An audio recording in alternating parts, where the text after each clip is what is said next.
Spiritual. सोने का थाल की कहानी। शिव भक्त स्टोरीज। एक नगर में भगवान शिव का एक भव्य मंदिर था, जहां हर वर्ष दूर दूर से भक्तजन शिवजी के दर्शन के लिए आते रहते थे।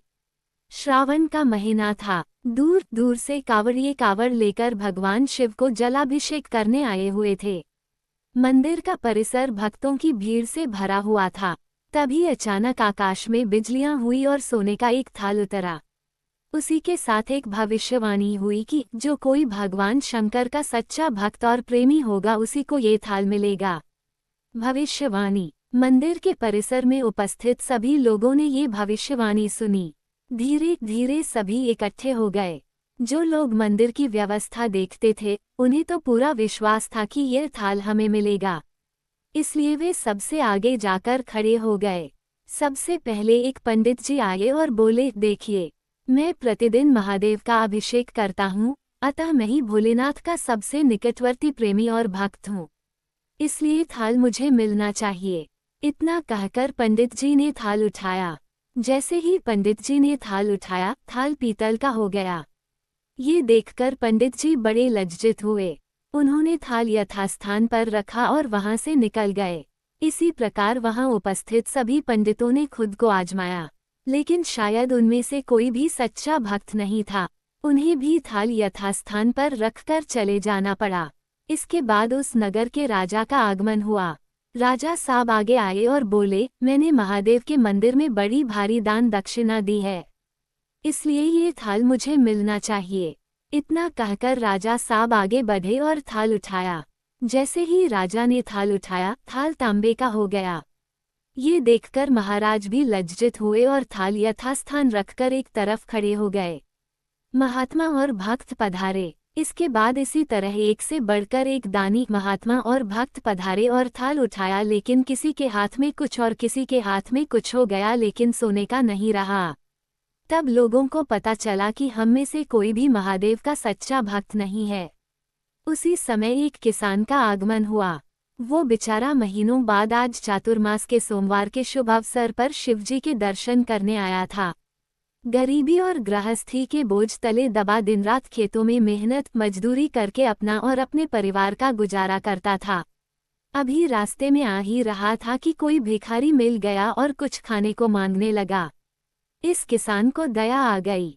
अपने खाने के लिए जो खाना लाया था वो उसने उस भिखारी को दे दिया। थाल के बारे में इसने भी सुना था, लेकिन इसने उस ओर कोई ध्यान ही नहीं दिया। सीधा मंदिर में गया और महादेव का पूजन करके बाहर आ गया।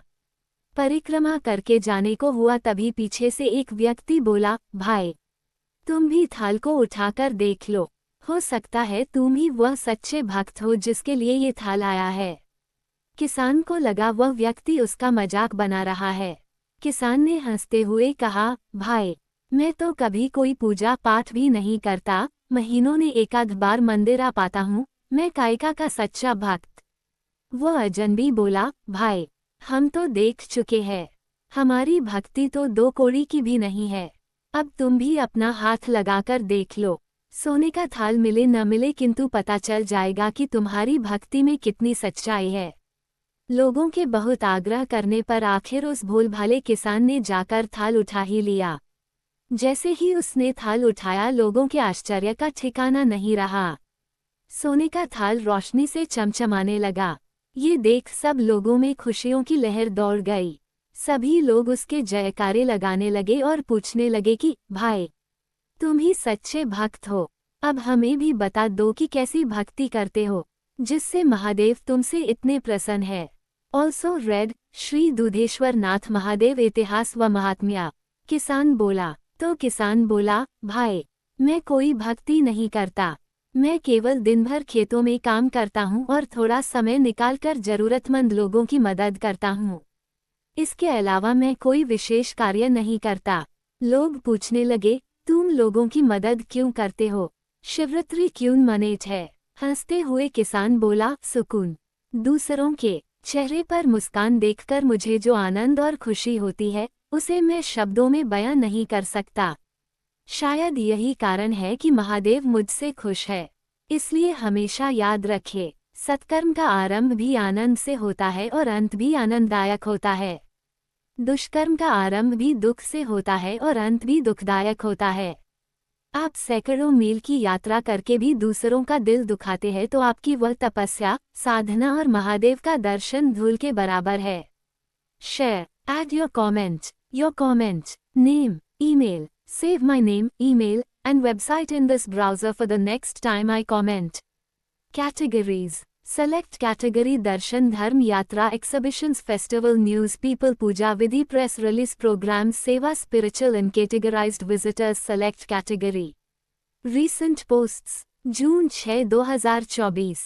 वटवृक्ष के नीचे ही सावित्री ने अपने पति को पुनर्जीवित किया था श्रीमहंत नारायण गिरी महाराज। जून 5, 2024। विश्व पर्यावरण दिवस पर सिद्धपीठ श्री दुधेश्वर नाथ मठ महादेव मंदिर में हुआ पौधरोपण Shri Mahant Narayan Giri Maharaj. June 10, 2024। PIL man of India advocate Ashwini Upadhyay ने भगवान दुधेश्वर का अभिषेक किया। अश्विनी उपाध्याय ने श्रीमहंत नारायण गिरी से मुलाकात कर उनका आशीर्वाद लिया। जून 9, 2024। हिंदू धर्म व संस्कृति में ज्योतिष शास्त्र का बहुत महत्व है। श्रीमहंत नारायण गिरी महाराज। जून 6, 2024। वटवृक्ष के नीचे ही सावित्री ने अपने पति को पुनर्जीवित किया था श्रीमहंत नारायण गिरी महाराज। जून 5, 2024। विश्व पर्यावरण दिवस पर सिद्धपीठ श्री दुधेश्वर नाथ मठ महादेव मंदिर में हुआ पौधरोपण Shri Mahant Narayan Giri Maharaj. June 10, 2024। PIL man of India advocate Ashwini Upadhyay ने भगवान दुधेश्वर का अभिषेक किया। अश्विनी उपाध्याय ने श्रीमहंत नारायण गिरी से मुलाकात कर उनका आशीर्वाद लिया। जून 9, 2024। हिंदू धर्म व संस्कृति में ज्योतिष शास्त्र का बहुत महत्व है। Shrimahant Narayan Giri Maharaj. Official YouTube channel. Video player. रात के 12 बजे, 1 बजे। पोस्ट्स।